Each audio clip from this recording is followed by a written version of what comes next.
Well, I began this big enterprise after my husband passed away.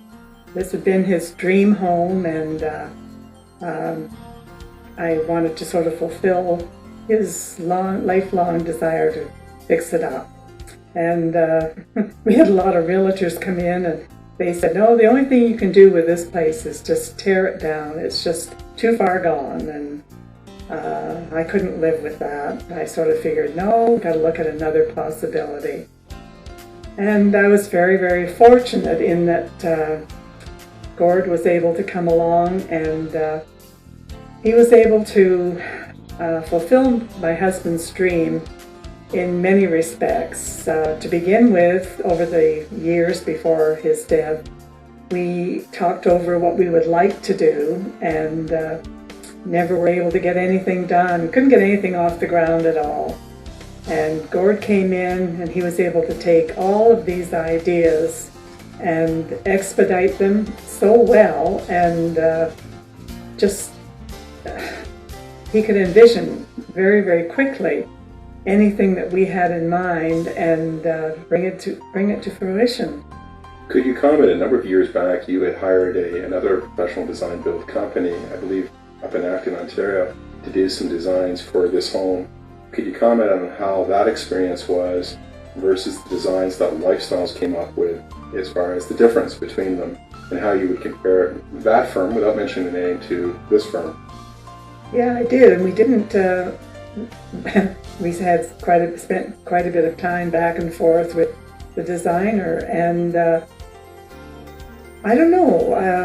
I think maybe in that particular case it was because they came up with the design, and they kind of left it with you and didn't kind of follow up on how the design would interact with your lifestyle and how you could sort of build on it.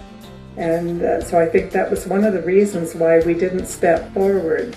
But with Gord, he manages to sort of bring it alive, and you're able to kind of see, yeah, this does work. And it's kind of amazing when you put one design forward, how that will lead to another design, and all of a sudden you're really gung-ho about going on with an entire plan.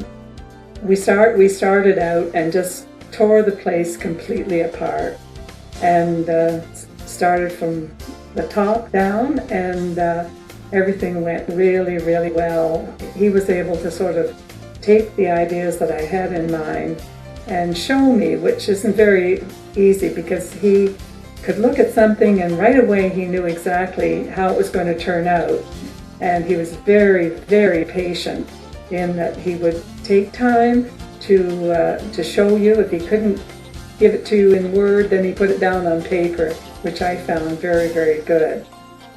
And he was there with every step of the way. So he took off all that anxiety that would come along, because certainly when you're doing a whole renovation, there are many, many times where you think, what have I done? You know, this is just too hard slugging. But he was always there and said, come on, never mind, everything will work out fine. And it did, and this took a lot of stress off. But I've never had any regrets at all, because he turned an ugly house that they wanted to destroy into something that I'm very, very happy to live with.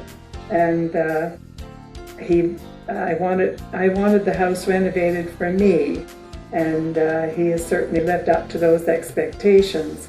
The other thing that he did was that, because I'm an older woman, and I may have to leave the house in I don't know how many years, hope not too soon, but he sort of thought ahead in that, okay, he's doing the house for me, but let's make sure there are potential things done that if I do want to sell it in the future, it will accommodate the needs of a younger family.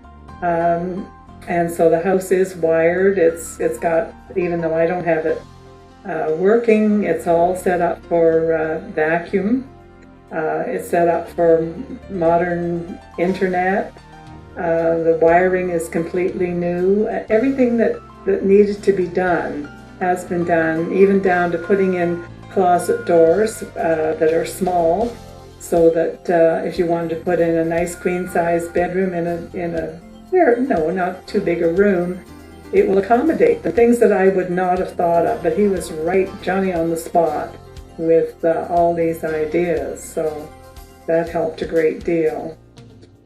From a design perspective, are there any rooms or areas that you get the greatest joy out of as far as transformation, from a standpoint of where they started to where it ended up? Is there any rooms that really you felt were very dramatic, and if so, how? Well, certainly because they were in such state of disrepair. I really love the living room. It's not one that I use a great deal. I tend to spend more time in what we call the media center, which was used to be a bedroom, and then it was an office that my husband had used. And it's very, very comfortable. And because of one thing that I hadn't thought of, it's a hot water heated house, and that presents problems in certain ways, because you can't always put furniture where you want to. And I do like the hot water heating, but I also wanted, for example, I wanted a grand piano. And to facilitate that, we put in a gas fireplace. And in putting in the one gas fireplace, I thought, well, maybe in the north room, which I call my media center, we can have a nice cozy atmosphere. And we looked at it and decided, okay, we can put in a nice corner fireplace. And it's great because it's a cool room, and in the wintertime, it's all set with an automatic heat system. And so I can turn it on and just regulate it, and the house is very, very comfortable. So we thought of a lot of things like that have made it nice to live in. Well, I would certainly highly recommend him. First of all, a telephone call, and he's right there, or he resolves the problems immediately. During the whole time, I never had any feeling at all that, hey, this was something that was unsurmountable. That was a non-existent word, and any little detail was always followed through very, very quickly. And if he couldn't come up with an answer immediately, I'm sure he was on the phone to other areas, and he was back with the answer in no time.